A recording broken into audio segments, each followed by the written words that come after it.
So here we are for our Feeling the Pulse again. I don't know how many, what's this, our 7th one this year, I think. And today we're here to celebrate the winners of the GDS Awards, and also to share and celebrate the results. And really it's kind of, for me, it's a group celebration because all of us who've participated in this, whether you're a destination or a team, or our team or any of our partners, I feel like this is like the moment where we should stop and recognize what we're doing and just kind of give ourselves a pat on the back for the great work that everyone has achieved in the last year. So for me, it's a I'll say this straight out, it's a big thank you for all of you, and massive recognition for the amazing work that we've all done. And for that reason, I'll come to that actually. I'm going to explain that a little bit more later. So our agenda today is very simple. I just want to give you a quick update of the forum. Then I'm going to give you a quick update of the GDS-Index results. Got a few insights. It's a little bit of summary of what's in the report that you may have read. If not, we're going to remind you to read that. And then we're going to do a quick run through of the awards and introduce each of the award winners. And we've got a little interview or a presentation with them. So they tell us a little bit more about the project, because there's some absolutely beautiful stuff. And this is our first step in sharing more about the awards. We will have other FTP sessions in the future where we're going to be asking some of the other finalists to share their work. So that's quite fun. And then Mel's going to finish up right at the end a little bit about how you use and tell your story, how you use your results from the GDS Index this year, and how you use that to tell a great story about the work you're doing. This is our first session. We have another one tomorrow in the afternoon. And let's get on with this, right? So, you know the drill. You're free to ask lots of questions in the chat box. We'd like lots of questions, lots of input. We have a little bit of time for questions. We have a packed agenda, so not our normal breakouts, unfortunately, but we'll do that definitely in the next ones. So just keep it going on. As lots of you put your hands up, were with us last week, so we had a fantastic time in Valencia. So big shout out to Jaume and his team in Valencia, who were amazing hosts. So it was delightful to be there. On the Monday, we did a Spanish program called the Foro GDS, where we were at the beautiful Caixa Forum, and we had a whole session bringing together the industry with public institutions and with the social impact world, so the NGOs and the social impact businesses. And I think it's one of the first times that we've really done this around events and tourism businesses, and it was a really fantastic first step at how do we do more work together with the third sector. So that was fun. That was in Spanish. And then the next day, we went into the GDS Forum. We're in a beautiful location by the beach in the National Park at Albufeira, and we decided to do an unconference. So we had a simple rule: not a single PowerPoint, not a single presentation, not a single keynote.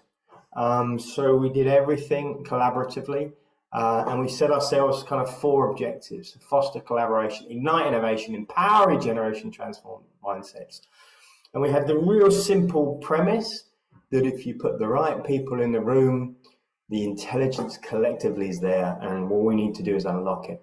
So we did a lot of work here, bringing people together. We did a lot of praying going on. I think some nice meditation from Mary here. Amazing amount of sharing and energy, lots of music, lots of fun. And I can't remember who, maybe someone in this audience created a new word. We asked, how do you feel? And they said, tired. So a mixture between inspired and tired. So that became the word of the event. We were just exhausted by that. But what I'm really delighted about is we wanted outcomes. So over the 2 days, we came up with 11 really great ideas that can scale. And we're going to be now working to take these ideas and turn these into something that we can share, and others can to use these ideas from different destinations. So these are replicable and scalable ideas from one destination, or some of them are actually just totally new innovations by the team. And so, yeah, this is going to be really, really exciting. And then we celebrated the awards. So here we were at the beautiful Oceanographic, and we had a lot of fun there. So these are the people you're going to hear from in a minute. So congratulations to them. Good. So the report was called The Ripple Effect. And, you know, always when you write these reports, you know, when I do them, I always leave the name to the end. And I was reading this and reading the content, and hats off to Mel and the team who put this together. And I was reading the content. I'm like, this is kind of what you've created, and the work you guys and your destinations do is like when you drop that pebble into the water, and just the drop comes and then it radiates out. And I think the work that you are doing, and the GDS-Index is helping, is creating that impact wave, and those impact waves that's going through your destination. And more I start to see that, and how you guys are making change and really transforming the cities. And so for me, that was the perfect name for the report. And it's good to kind of sit and kind of reflect where we come from. So, you know, the first time we did the Scandinavian Sustainable Destination Index was 2012. I'm not sure if anyone in the crowd was actually there. It'd be interesting if you can put in the chat box, were you there? So we kicked off then, and since then we've obviously done a lot, right? So I think, you know, we did in 2016. We started making a global index, and we started with 15 destinations. This year we had 100 destinations finish. We had 104 start. 4 for various reasons didn't finish, and we now have already more for next year. So again, hats off to all of you, because, you know, doing this is not easy, and getting through it takes a lot of work. So big respect to all of you. And I think this kind of community, the movement we're building, is making change. And that change is bringing new people. And so I'm delighted to say we had 42 newcomers this year. These are some of them, and I see some of you in there, and I can see Helen on my screen as an example from Shakespeare's England. But there's a lot of you, so hats off, and thank you for coming and being part of this. And this is interesting because the newcomers changed everything, really. 42, you know, out of 100 actually brings a lot of different energy, and is really making us think how we scale this, what's the future of this, what needs to change, and a lot of inputs going into the future plans from this. If you look at those, the newcomers, they're really balanced. They're pretty, you know, there's a lot from North America, but for those from you from the UK, I mean, we had a fantastic new grouping from the UK. Canada was obviously a big jump. We had 16 new destinations from Canada, and if we split, and I should have actually added this slide, if we look at the index today, it's really evenly split between big cities, small cities, metropolises. It's really well balanced, and it's still kind of 70%, more or less, 60-something% European, but that's changing, and that's really changing.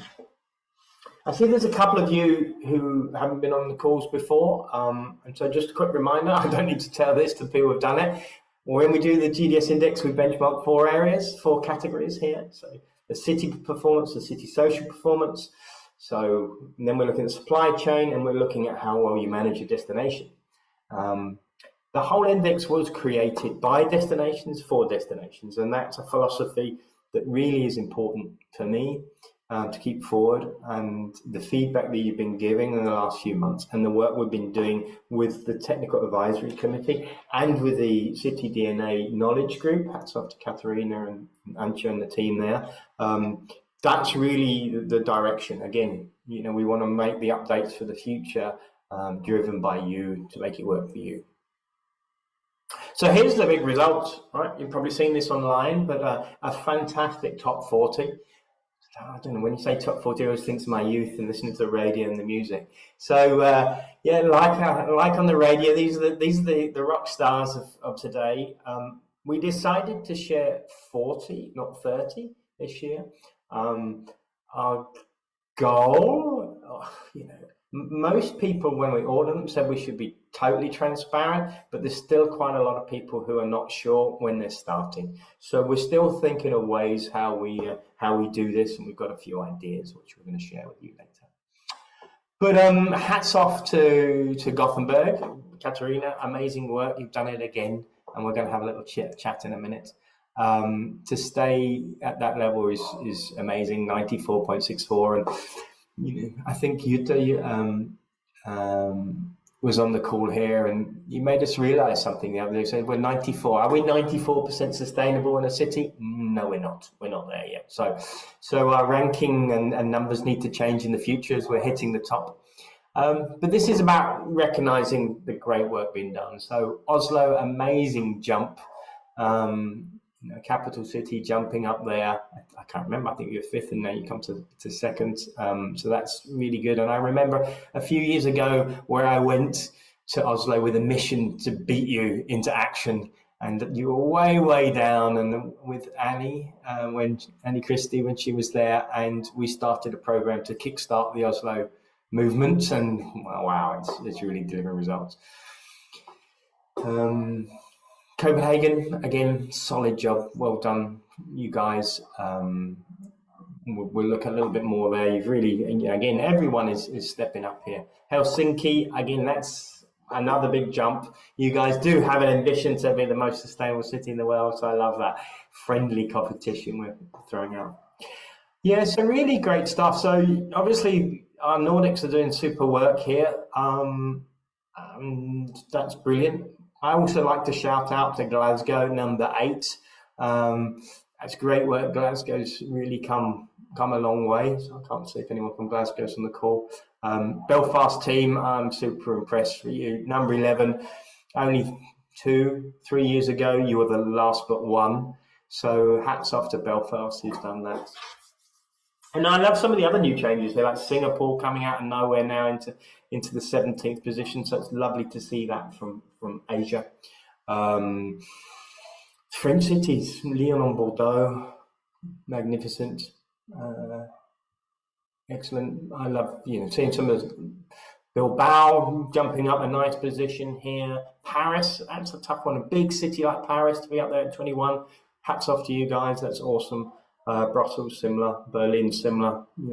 Big cities is much harder. So Barcelona, Bangkok, really good work. And Milan, Alessandra, hats off to you. I remember 2 years ago, you had nothing, zero, absolutely nothing. And we started off a meeting and you were like, what are we going to do? And I was like, it's easy, you got nothing. So it's not difficult to do something. And now look at you, you're storming up and with really solid strategy and getting ready for the Olympics. And really using that big event to catalyze things. So hats off to you guys. I like looking at this a little bit more, the category leaders, and we can kind of see that, while Gothenburg is doing excellent overall, some people are doing even better in some of the areas. So well done, Helsinki in the environmental area. Oslo nailed the supplier thing. We've never ever seen that, 100%. So that's really good. Destination management, well done to Copenhagen, and you can see how tight it is. So this obviously is going to shape up in how we think about the index for the future and how we change the criteria and push the scoring system.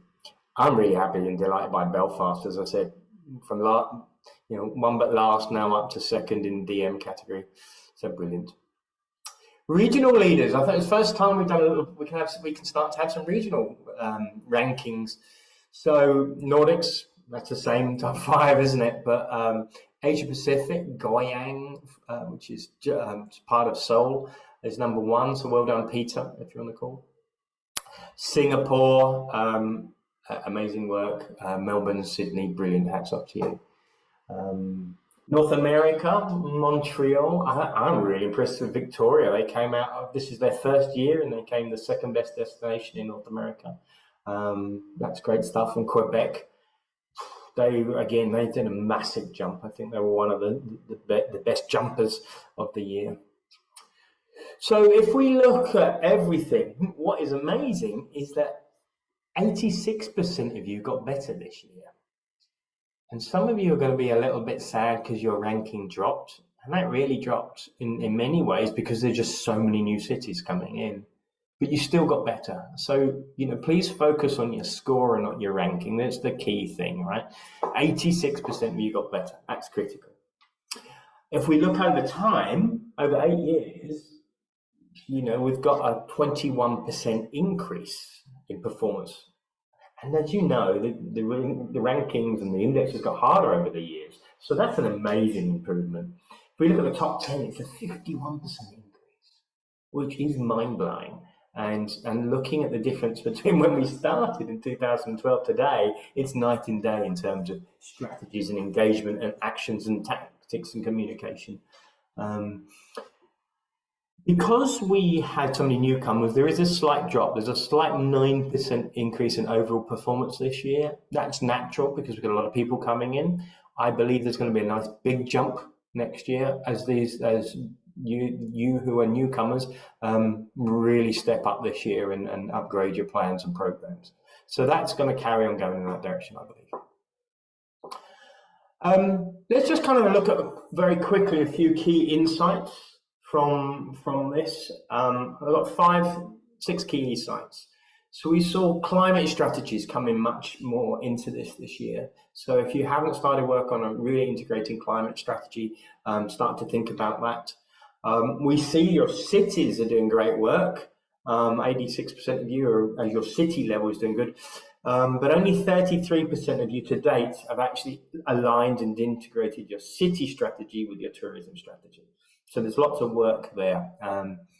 And I recommend you sign up to Glasgow Decoration to help you. And we will be working a lot more in this area. And Janie is leading that team for us here. So a lot more to come in that space. Stakeholder engagement. Many of you, or some of you, were involved in Time for Democracy with us and Group Now and others.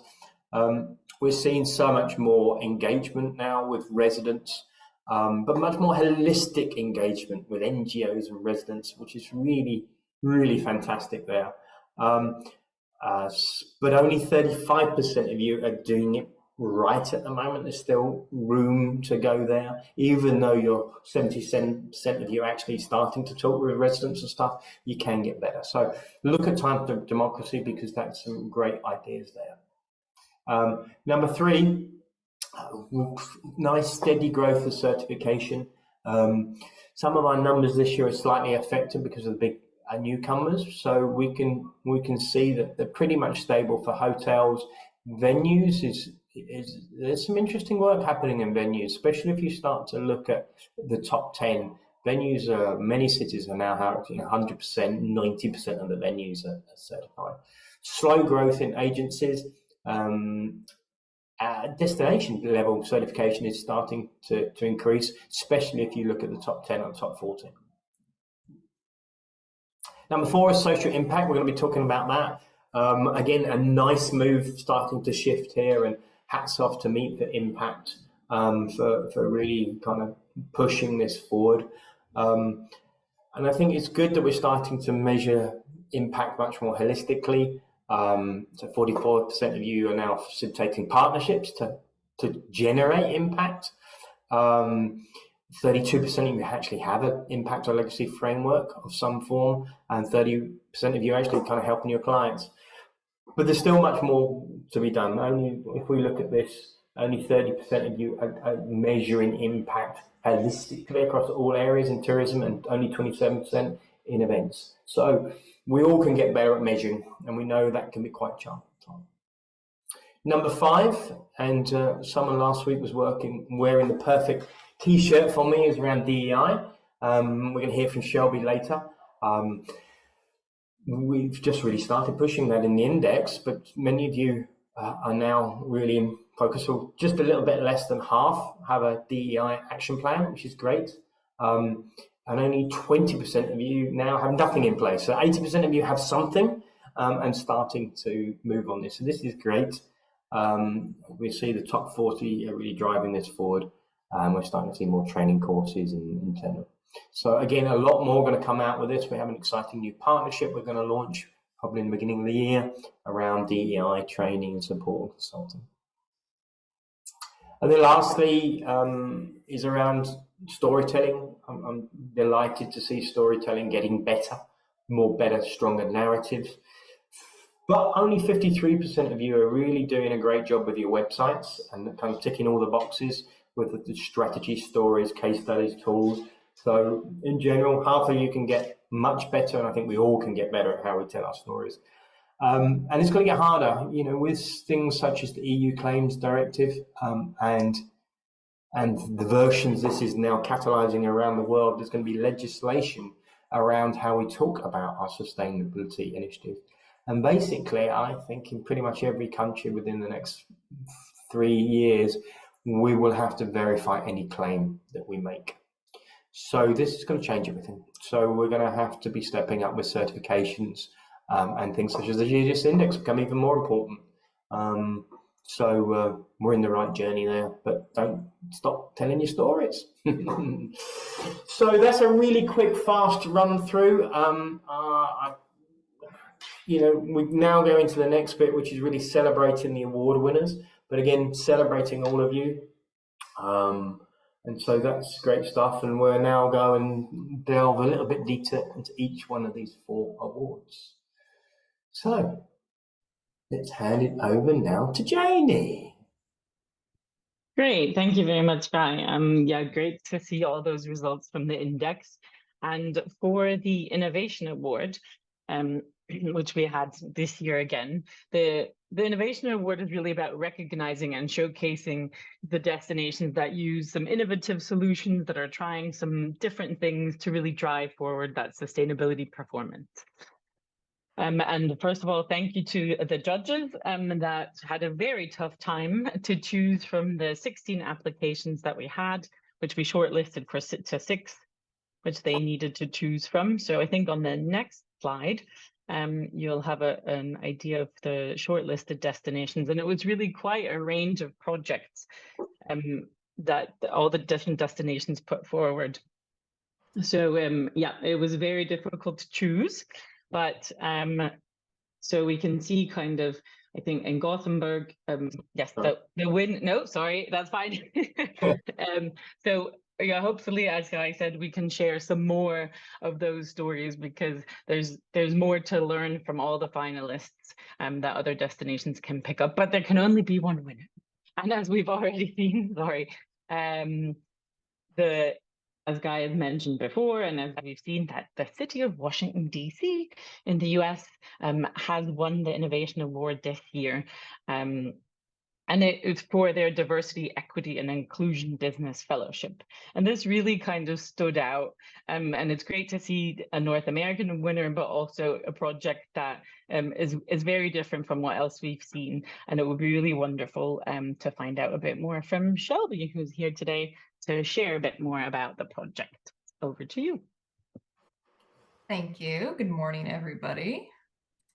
It is 3 o'clock in the morning where I am. Oh, Shelby, you're a superstar. You don't stop. Shelby did the GDS Academy, the certificate program, and she got up every day at 3 a.m. every session, 11 sessions. So well done, Shelby. I'm no stranger to this, and I think honestly the jet lag coming back from the conference is kind of on my side right now. So the first evidence of that ever being a good thing. Well, thank you so much for hearing me out this morning. I'm really excited to talk about this project. We were absolutely thrilled to find out that we won this award. Yesterday, I got to hand it over to my CEO, and he was dancing with it in his office. So there's lots of celebration happening back here. So yeah, let's dive in.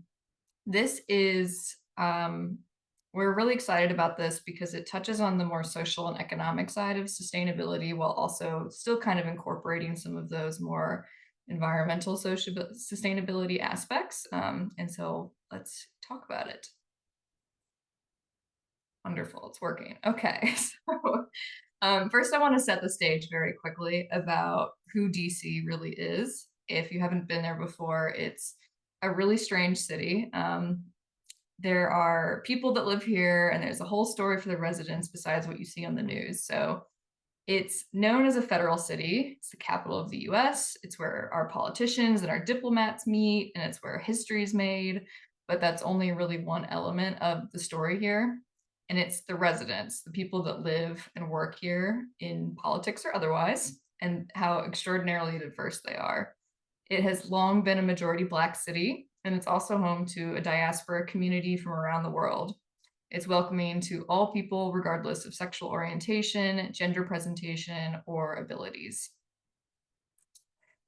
So what have we been doing about this so far? It's in alignment with all these truths that I just said about the city. DDC has always prioritized diversity, equity, and inclusion. We've been recruiting diverse and local staff, mentoring local high school students, promoting the culture that is often falling just out of the reach of the lens of those news cameras, and that has characterized the work of our organization for years. On the slide here are two examples of that we're really proud of. The first is the American Experience Foundation, which is our effort to help connect lower income students from DC and other places in the US to come experience their nation's capital, as well as our work with 6 different academies in hospitality and culinary studies, and our connections to the industry via internships and scholarships. And then accessibility has always been something that we focused on. Here's an example of one of our guides for our biggest institution.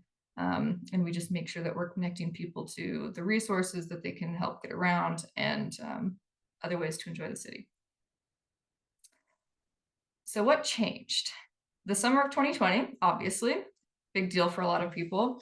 We saw an awakening when it came to certain social systems all over the world that summer. The death of George Floyd and the protest movement that spurred action from so many people did not skip our CEO, Elliot Ferguson, or his counterparts in other US DMOs. So alongside 7 other Black executives, he sought to re-envision our company culture and programming so that it is more rooted in acceptance and belonging. And that top-down approach from our leadership meant an expedited response from Destination DC. So in addition to an internal DEI task force, we introduced the DEI District in 2020. This is a content hub that allows visitors to engage more deeply with our destination. And it has 4 pillars. They encourage visitors to visit inclusive attractions, learn about empowering students and youth, meet more equitably, and engage with technical training programs and workforce development initiatives. And it's that last pillar that really speaks to the program that we are most excited about and the one that we were recognized with the award for. So the DEI District is a great way to passively encourage visitors to interact with our destination, but sometimes equity requires really intentional action. So this is where the DEI Business Fellowship comes in.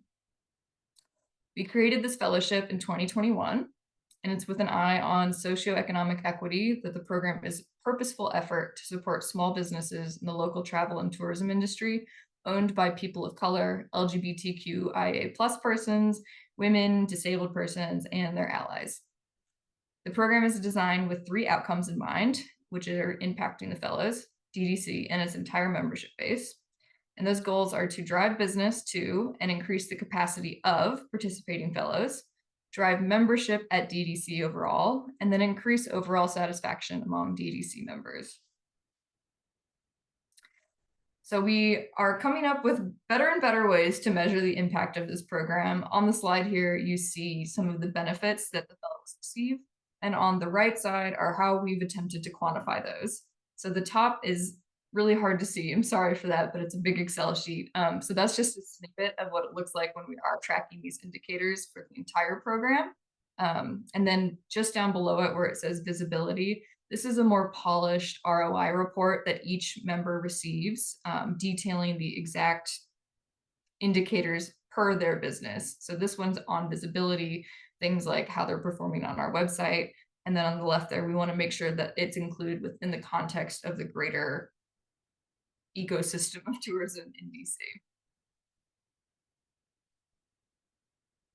So numbers are great. Excel sheets are boring. Let's hear directly from one of our fellows about what this program has meant to him so far.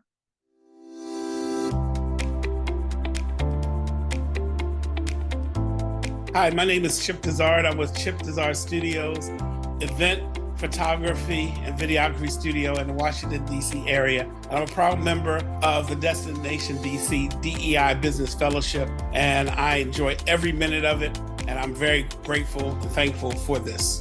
By updating my profile, taking the time, people have found me organically, and some of the committee members referred business to me, and I've won some, and I've been very fortunate. I wouldn't have had this opportunity if I were not a part of the DEI program. And it not only impacts me, it impacts my contractors, my workers, my admin, my project manager. So it has a bigger effect on my whole ecosystem. DDD staff has just been phenomenal, but it really works for me. And I can really say that people really want to help you and help your business. We all win together and we all learn together. And I'm just grateful for that opportunity.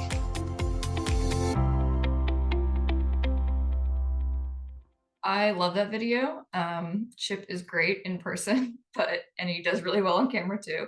And I really love the part where he refers to the impact on his whole ecosystem, because that's what we're getting at. It's not the one contact person, but it's all the people that then ripple, the ripple effect. There we go, made the connection there from that contact person. And one more example here. This is a testimony that shows the kind of impact that comes when a DMO leverages what it's good at, the marketing expertise and industry connections.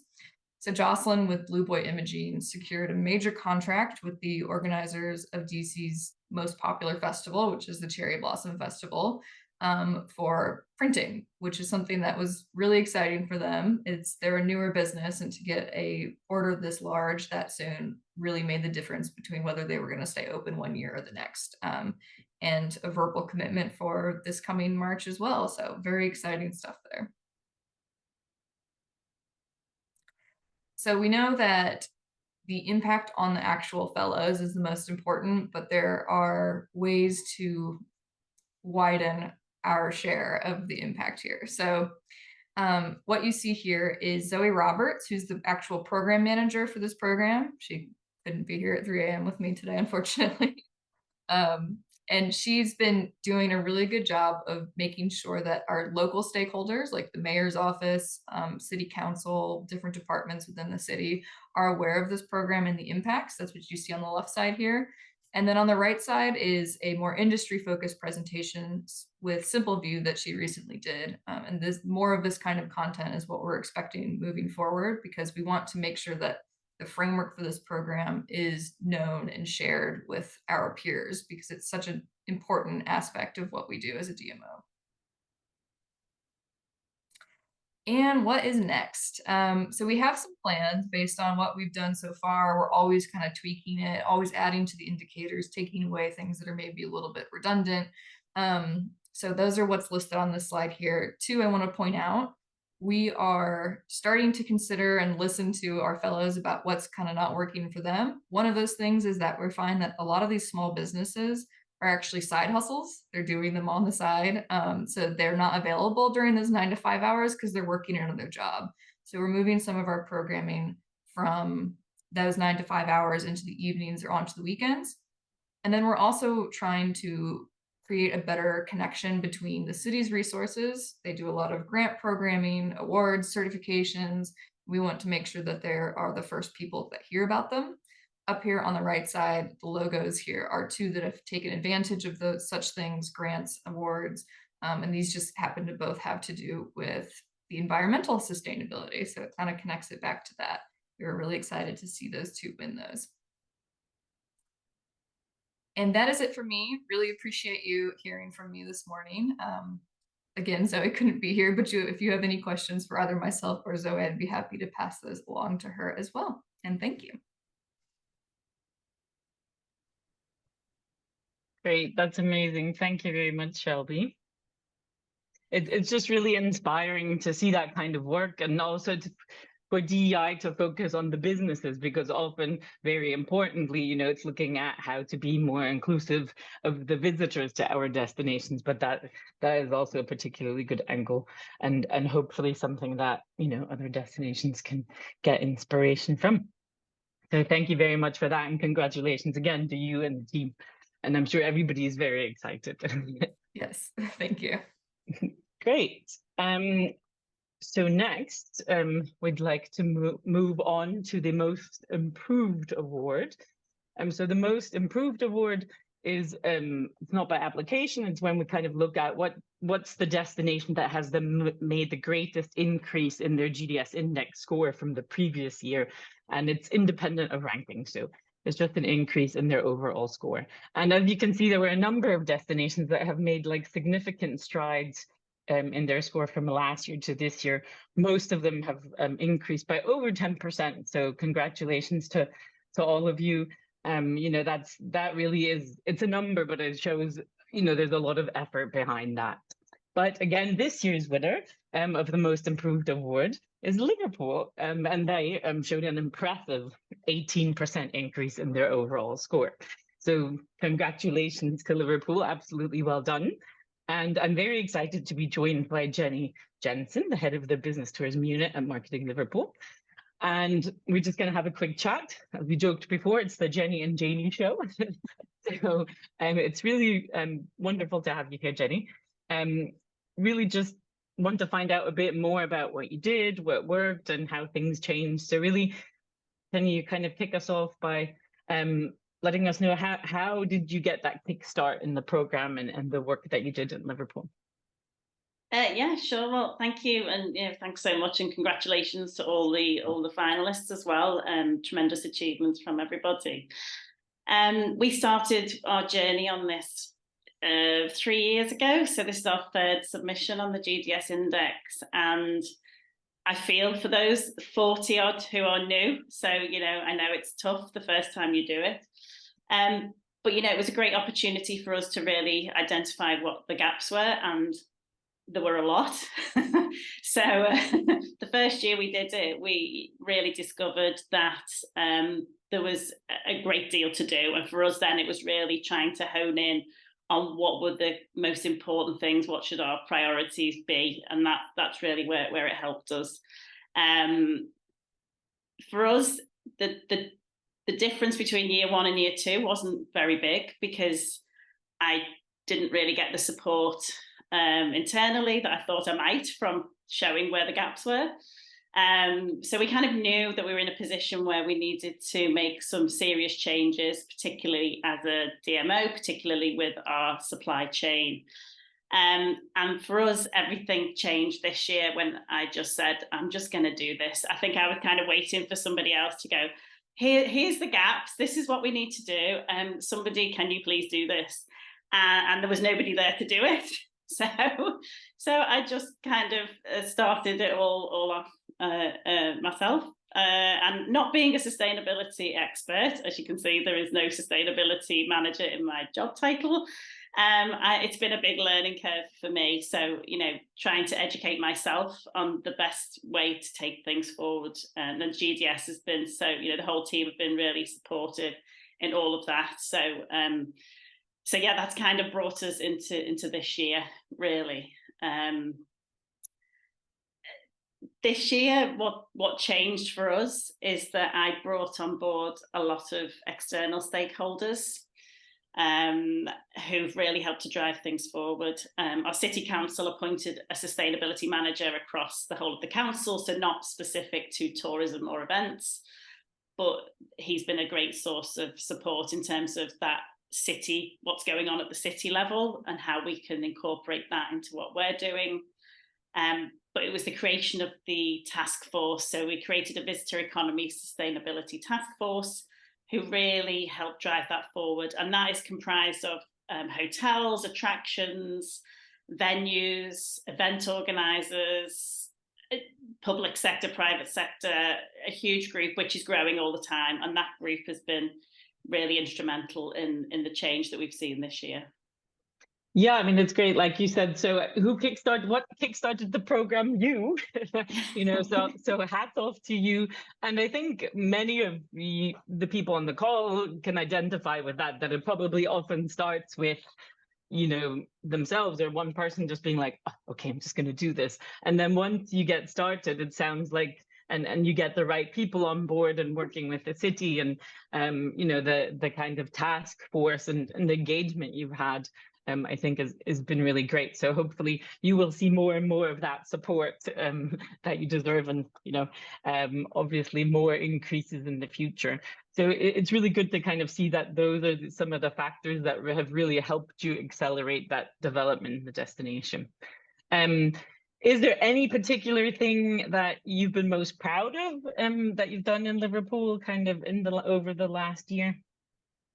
Well, yes, quite recently, just towards the end of September, we organised an event around sustainable tourism and events, which started out as a simple tabletop, come and meet some local suppliers, come and connect with our hotels, to actually being a full day conference with panelists, speakers, an exhibition.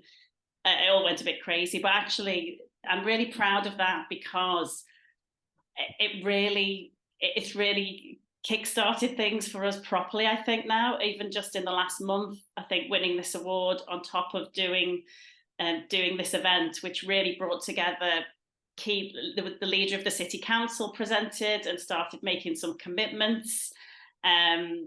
It's really kind of galvanized everything. I think it's really going to put us in the next step.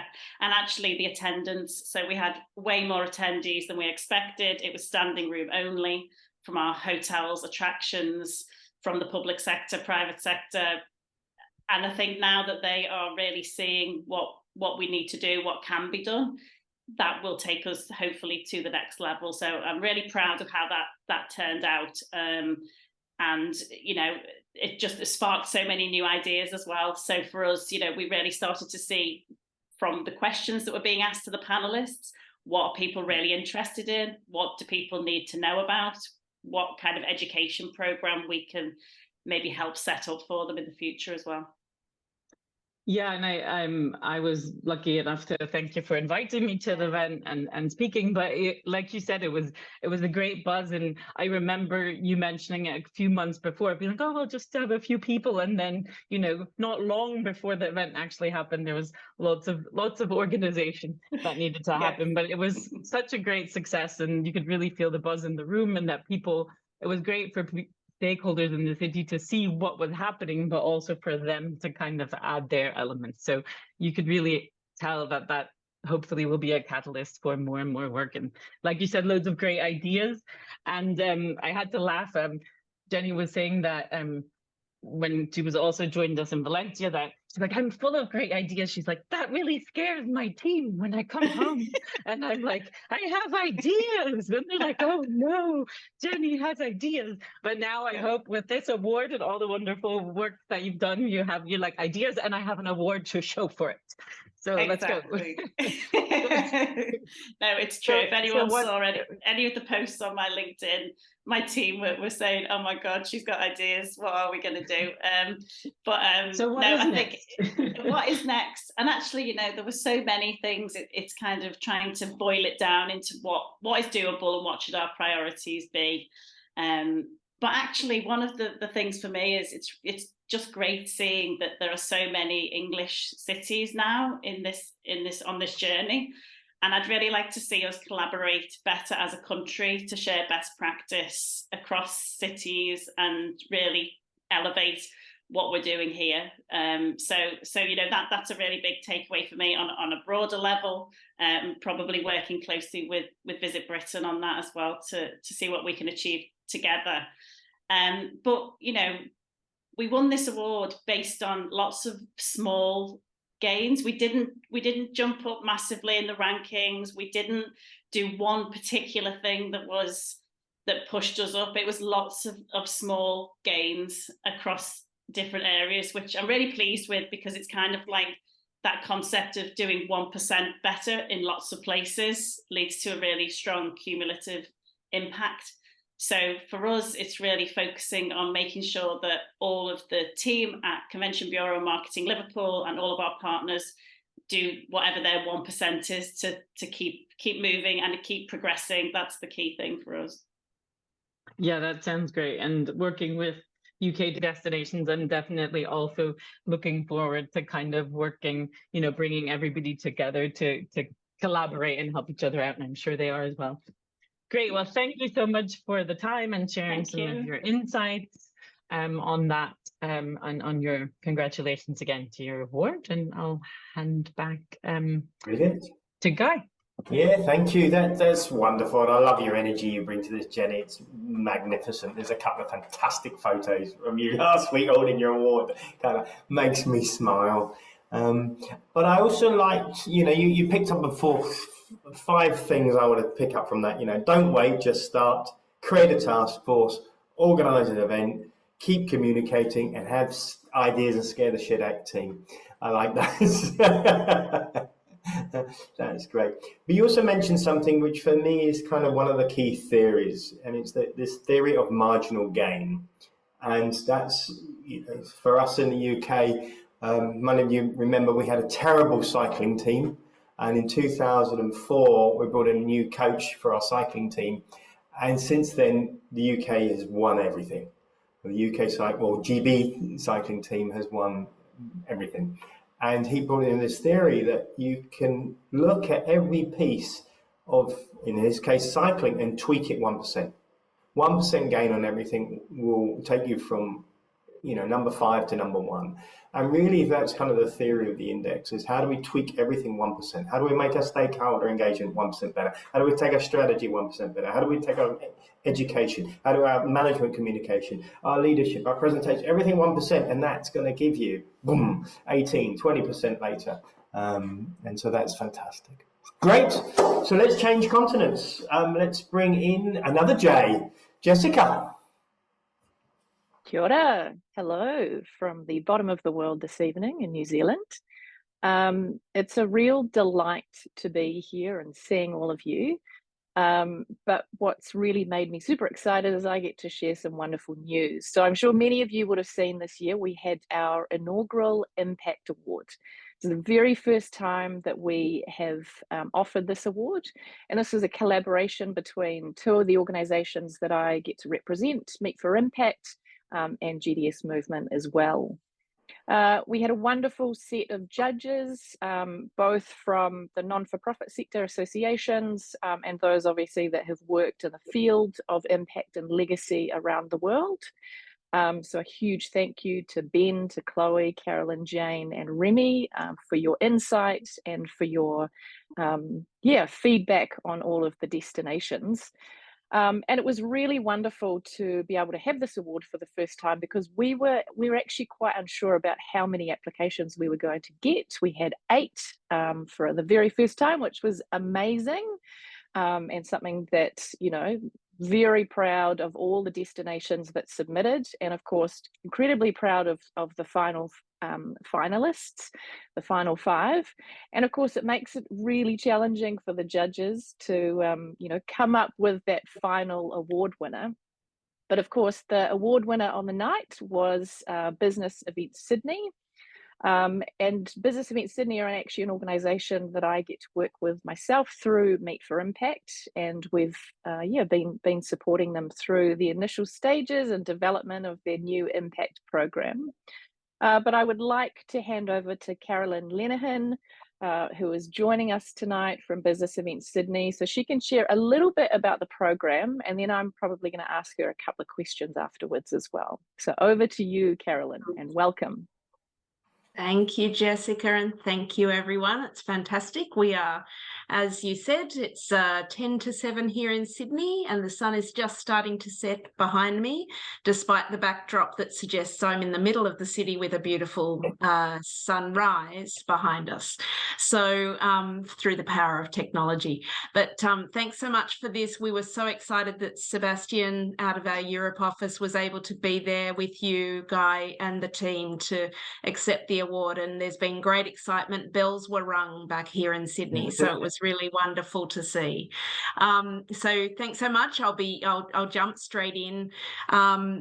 For us, as the title slide suggests, this is the start of our journey, but it's a midpoint in our journey at the same time. So I thought it might be worth that I start here. So what I thought it might be really useful is just to jump in a little bit about us first. We're a different entity to some.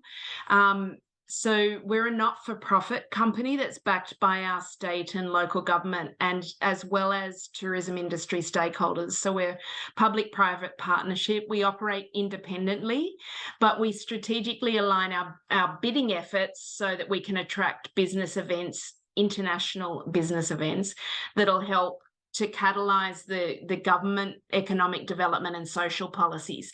We don't do domestic business events at all.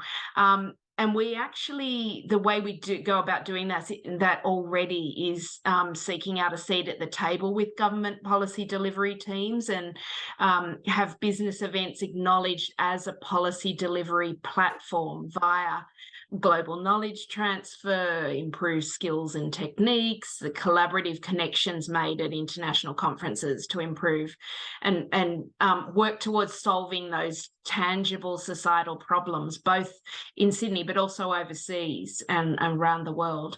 So we first embarked on this more than a decade ago with the Power of Conferences work and business beyond tourism benefits research that we started with the University of Technology in Sydney.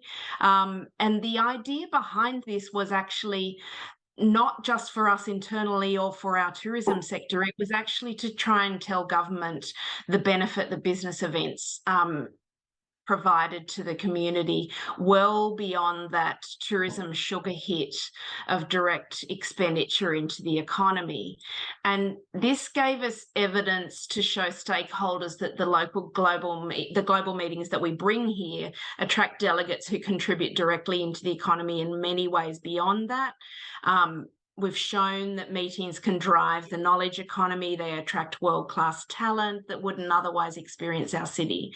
So this project, though, is now we're reimagining the role of business events in our destination. We're hardwiring the means to create positive social change from the start of our bidding process to long after the event moves on from the city. So it's not a short-term commitment for us, and I think it's the same for so many people that start on this journey with the GDS movement, and certainly for us with bringing Meet for Impact on board to work with us and co-create the solutions we're now working on.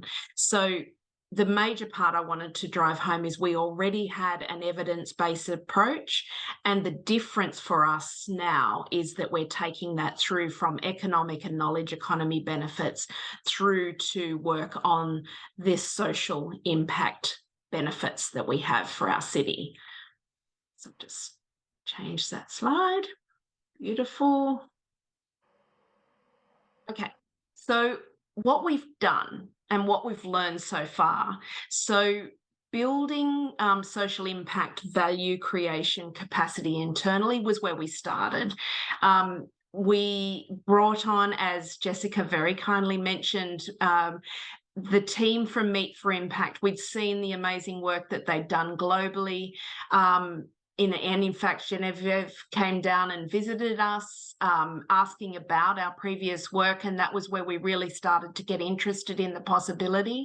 Then COVID hit, and we came out the other side of that, and we realised everyone was looking for more. And so what we wanted to do then was, when COVID and the pandemic hit, we were starting to reimagine the business. We saw this as a real opportunity as we saw everyone coming out the other side of the pandemic, wanting more value from the destination when they came. So there was a business need for this as well as our social conscience. And so it was such a brilliant opportunity for us to sit down and work with the Meet for Impact team on how we could build our own impact strategy and build a measurement framework as well at the same time.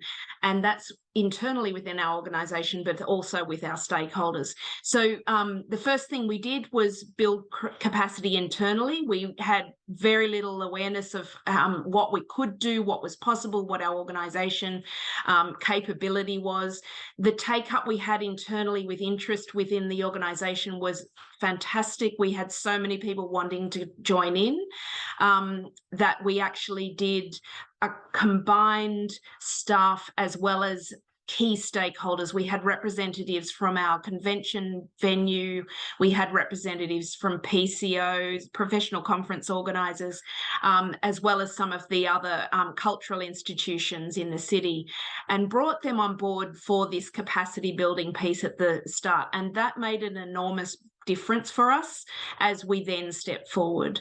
The next thing we wanted to do was to develop a proof of concept. Because we're an evidence-based organisation, we really wanted to have a look at how can we make this thing work. Now, I'm going to come back to these next couple of points because I have another slide I want to show you in a moment, but I'll continue going through here and then I'll come back to these points about our proof of concept and how we looked back first before we started to move forward. The other 2 points I wanted to hit on next are just the resourcing. This is a big commitment for us. And so it was really important that our organisation is an organisation that works for purpose. The people we hire are hired with purpose in mind. So they are people who share our values, and they're people who hold us to account as an executive team if we're not delivering on that promise. As Jessica can attest, we had a Be Impactful team, which is a tight-knit group of initially 3 and has expanded to 4 and now 5 or 6 and is growing in our organisation. And these are the staff that put their hand up immediately to do over and above their day jobs, working with us on this project. And then the final point with all of this is, as we had started our project with expanding capacity, we needed to make sure we're looking at communication with all of our stakeholders as we go through this process. So I can't mention enough the importance of those communication elements throughout the GDSI, as well as in building your impact program. It's really looking at that the whole way through. Now, I said I was going to come back quickly to the proof of concept approach.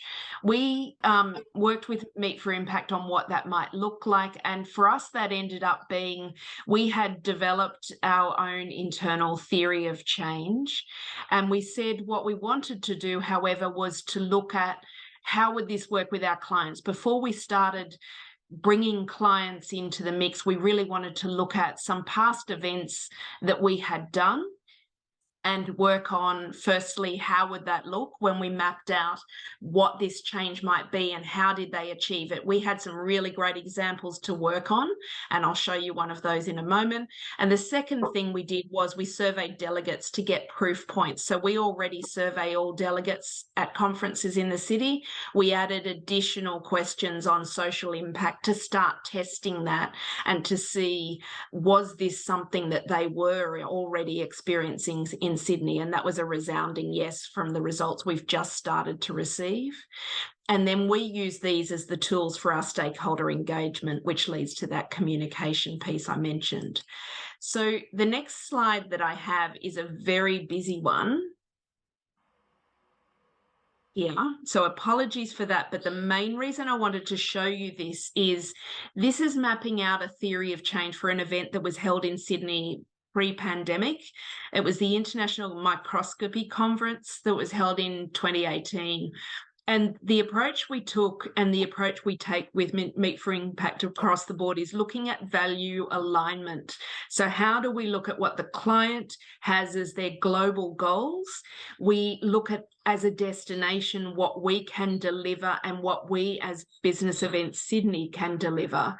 And then we look at our stakeholders across the board and how can we tap into the unique stakeholder groups we have in Sydney to help that international client deliver on their goals. And we also look at, in the case of this group, which are an association business, we look at their local association host and we work with them on what they're trying to achieve. So it's a really 360 view of how we can track from initial impact and deliver impact intent right through short-term, mid-term, long-term measurement process. So this for us is a commitment of an extensive period of time, as you can imagine. Now this, as I said, was done retrospectively, but it showed us really clearly how we could, by looking at what one event did with no intent behind it. These were things they did in Sydney naturally, working with the local hosts and working with the local experts and the global goals of that organisation. And we were able to track such an amazing map of impact results that we knew this is something that Sydney could definitely deliver on. So it gave us the proof point that we needed. So then the final bit I just wanted to touch on was just so much more to come. So we really did look at, and I'm worried here I might have skipped a slide. Can we go back for you? No, that's it. Oh, no, this is it. Beautiful. Okay. So one of the things that I mentioned was this was about co-creation. So the next thing that we did was looking at, with Meet for Impact and also with our clients, we have now started on to pilot projects. We've moved from proof points to now actually testing with our clients. It's been a really interesting learning for us to work out which clients will or won't be able to work with you. It is a tricky thing to create social impact, and there can be lots of intent in clients' minds, but whether they have the will, the staff, the expertise, and also the funding to deliver some of the projects, it's certainly an ongoing conversation. And we're also finding that we will continue to refine our approach and the tools we use to work with those clients as it's going to become really apparent. There's going to be a definite tiering process for us where we look at those high-end clients who really can achieve great things globally. And some of the others, we want to make sure that we're still working with them, but helping them achieve even a small gain is worth it for us. So we're working how we can apply our tools to do that.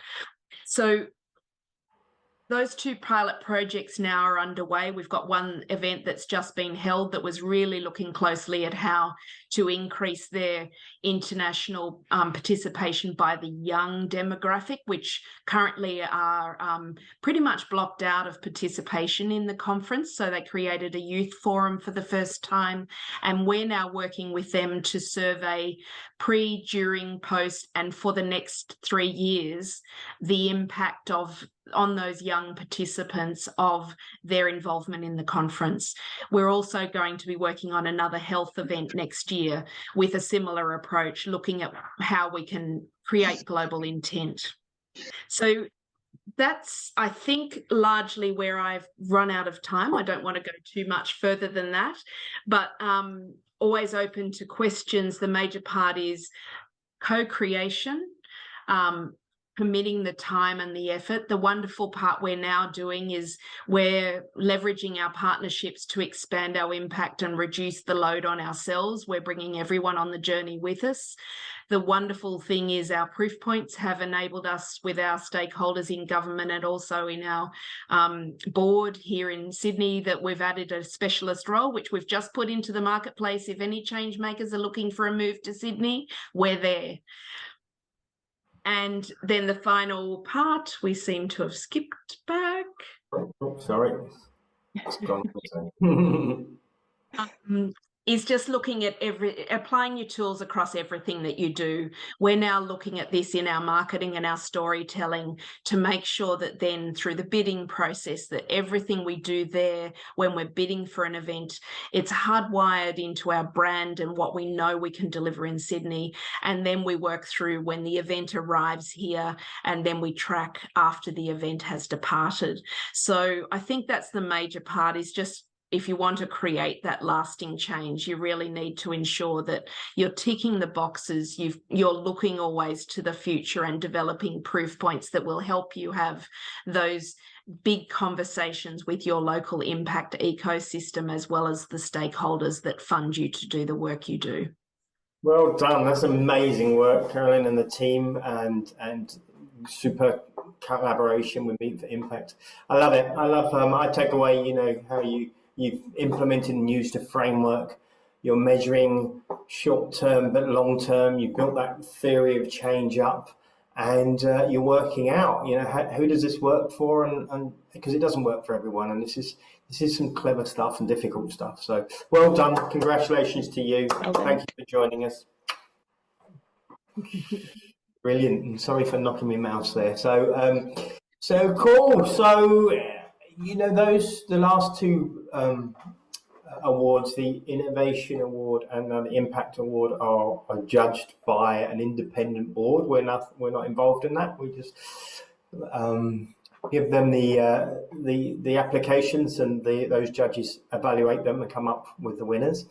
The last award is not. The last award is simple. It's done on points, and as we looked at the beginning of the show, I have a mouse that is doing things on its own. So we had a fantastic top 5 here of Nordic cities. As Joan was said, you know, there's a lot of Nordic leadership going on here. So really great to see that. Maybe that's a lot around, you know, what happens in your destinations and the global or your kind of city level government and leadership. Maybe it's also about you've been doing this a bit longer than many others. But let's look into that, because, you know, for the 7th time, Katarina, you're up there. I don't know how you do it. So thank you for coming and joining me here. Tell us a little bit about this, right? How do you keep the consistency? It's easy to win once, people say, but to keep winning the cup is not always the easiest thing. So how do you do that? First of all, hi everyone, and thank you for inviting me here. It's so nice to see all familiar faces from last week, and the new ones and the old ones that I met. It's really, really nice. Well, concerning our sort of 7th win, I would say that, you know, that we've been in this for quite a while. I was one of those in 2012 as a junior. So we've really been working hard for a long time, and today we are pretty integrated in sort of strategies and steering documents and governance and stuff like that. Not 100%, oh no, never, but we are pretty integrated. And we also have quite a wide commitment from both staff, of course, but also from stakeholders and politicians and the city overall. So I think that's one of the reasons for this. And again, the 1%. Yeah, I always go back to our first strategy meeting. Was it 2010? And we did this strategy meeting, and I was facilitating the vision, and we kind of come up as, like, I think I wrote on the board, #1 in the world, and it was, and you said, by 2020, please. And then the team said, "Oh no, we can't be #1 in the world. That's not Swedish to be so arrogant, right? You know, we got to be one of the best in the world." And you kind of blew that away. So I think the power of vision is important as well, right? Yeah, but still, well, I would say one of, maybe, because in this case it's a matter of figures. There are so many destinations doing brilliant work, and you can get inspired from everyone. So really, really humble about this, I would say. Yeah, so one of is still sort of the. I love that, and I love that spirit in you guys. And so what what I'm always impressed about is you keep getting better. So those keep 1%. So what were your 1% this year? What did you do this year to keep driving performance? Well, you tell me. No, just I would say I thought a bit about this, and one thing that we've put some extra effort in the last year is to build both confidence and capacity within the organization through education, to really get colleagues within the DMO feeling a bit more secure when working on sustainability issues. And I think that is an underestimated investment, because it can really leverage your work if you invest in supporting and educating your colleagues in different ways. And so that is one thing. And also, I think we've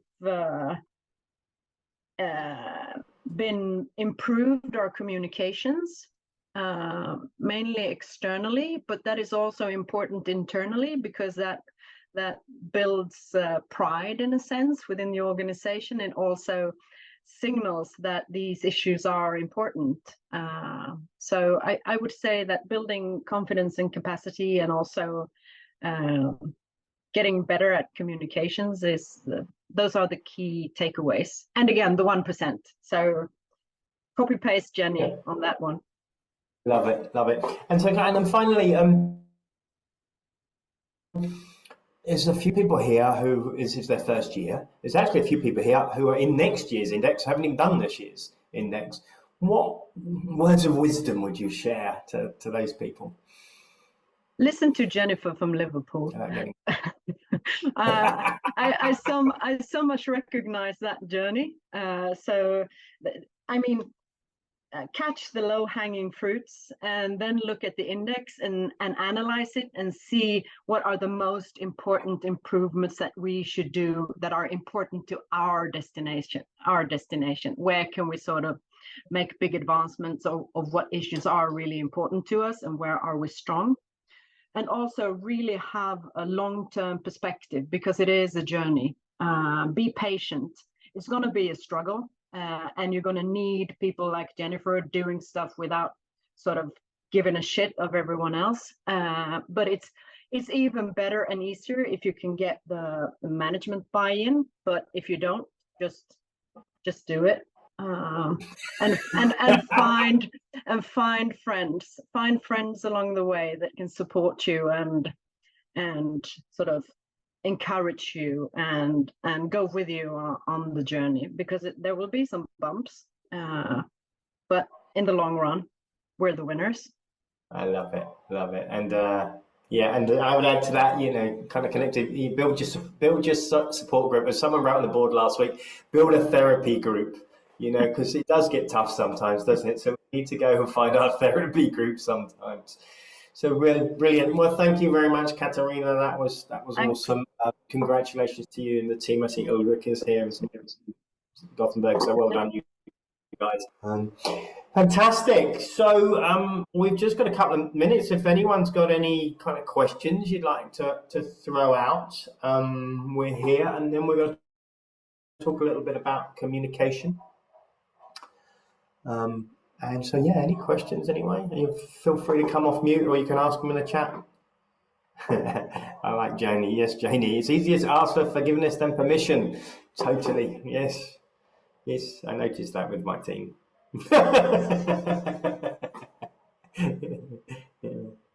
Anyone got anything they'd like to ask or share?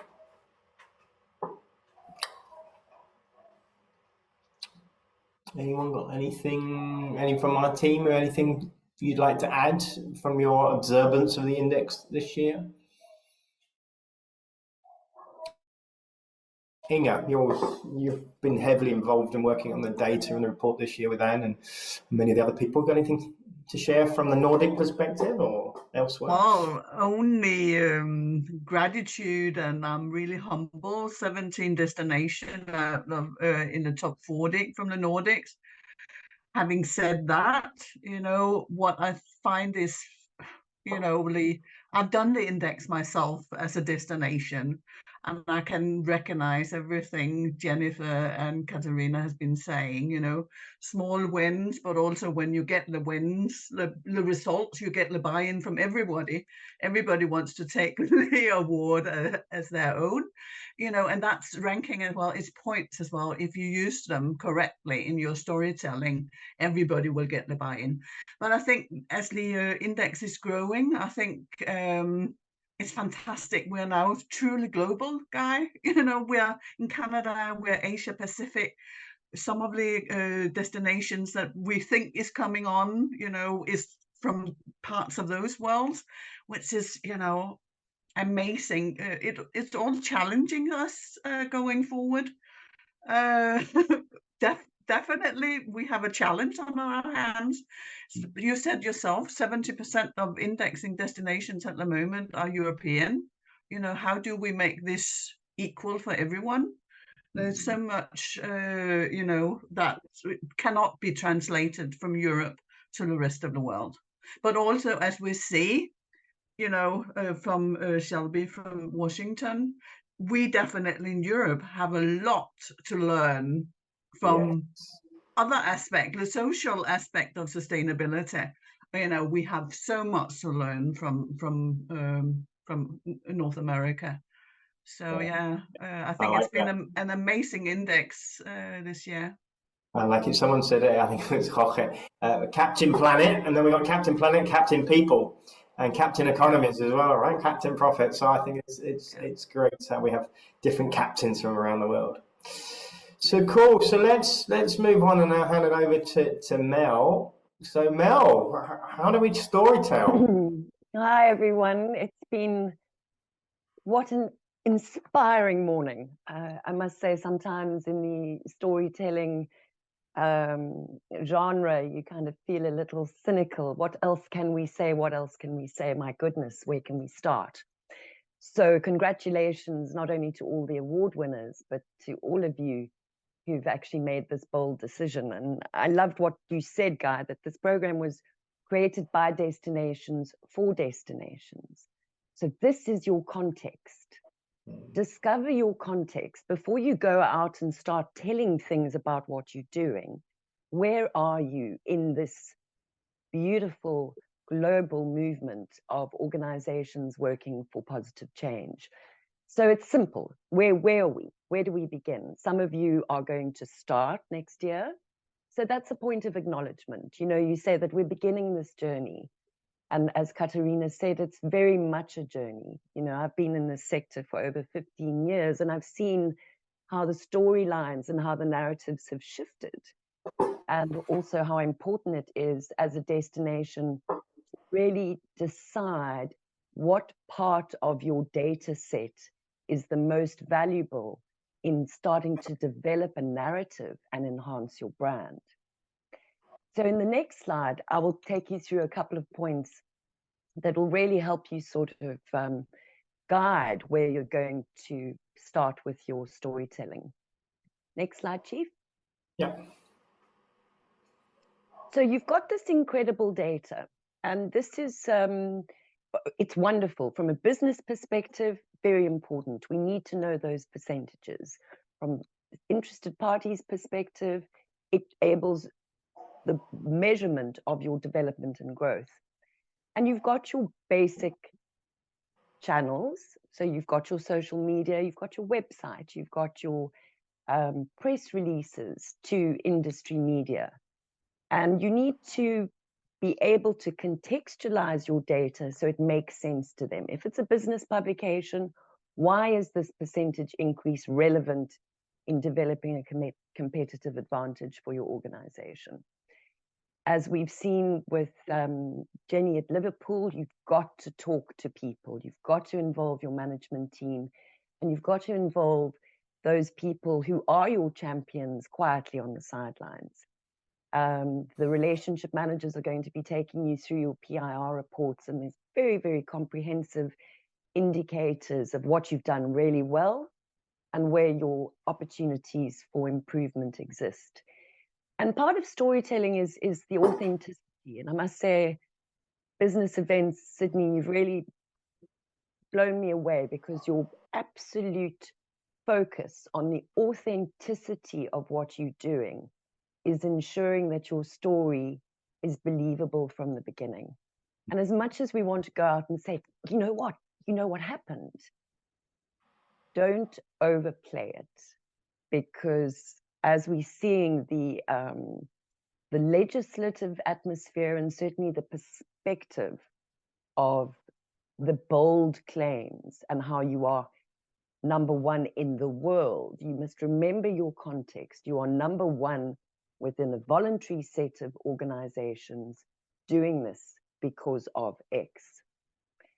And look at what your destination's unique points are. And, you know, why are your events so much better because of the index? Always relate it back to the benefit to the people, the benefit to the planet, and benefit to your economy.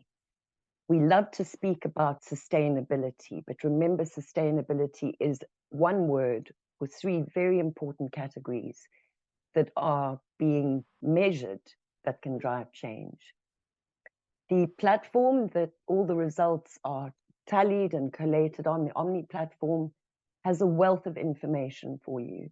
And certainly your relationship managers can help you dive deeper into that information to see where your most authentic storyline can begin. And yeah, all of those, you know, eco-friendly, saving the planet, net zero, going to have to use those with caution. And we've got some really great insights from Professor Xavier Font, who has written a section of the report that will really bring these factors home. And I know the legislative atmosphere in Australia is fairly as strict as what's happening in Europe, and we're seeing also some action in other parts of the world. So what's local and authentic?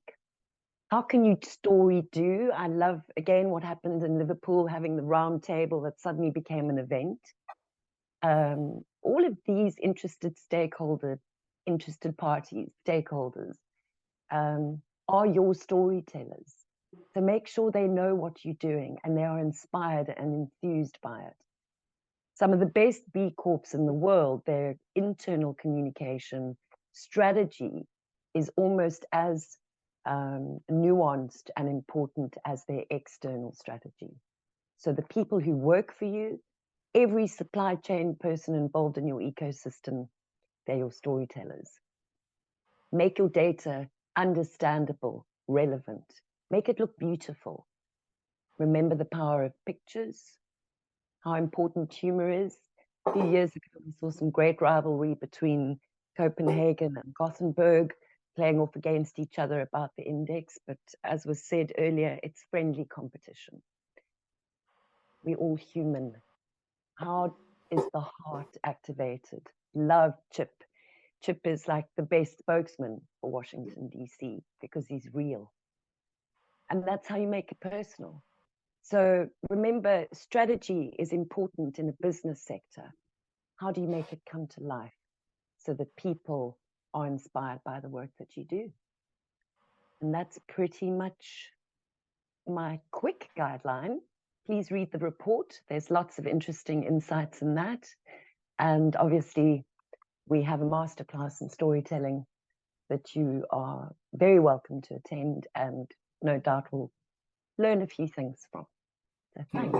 Well done, everyone. I can't wait to see the stories. Yeah, thank you, Mel. Thank you. That's, I think that's it. That's a wrap, really. So congratulations to all of our award winners. Congratulations to all of you. Can I invite you to turn your camera on? Because it's nice if we have a group picture, right? So if you haven't got your camera on, please put it on. Let's have a quick smile, do your hair, and then let's do our movement photo of the morning and celebrate together, because that is a moment of great celebration. So well done. We're going to be back with the next Feel the Pulse. We're just confirming speakers and come out to with your dates. I think it's in November. And so we'll come back to you with dates on that. That's going to start with showing more stories about impact and some of the other awards. And we'll start getting ideas out for next year. So please do share us your views. If there's something you'd like to see in Feel the Pulse for next year, we're starting to work on a program. I think there's lots of great ideas, leadership and communications. If you've got a story to share, please come and share it. I think that would be great. So yeah, okay, all right then. So let's have a photo then, everyone. Let's have a wave, and Milda, over to you. Good. Right. Take care, everyone. Have a great one, and see you. It starts again. Back to zero. Let's start that great work for next year now.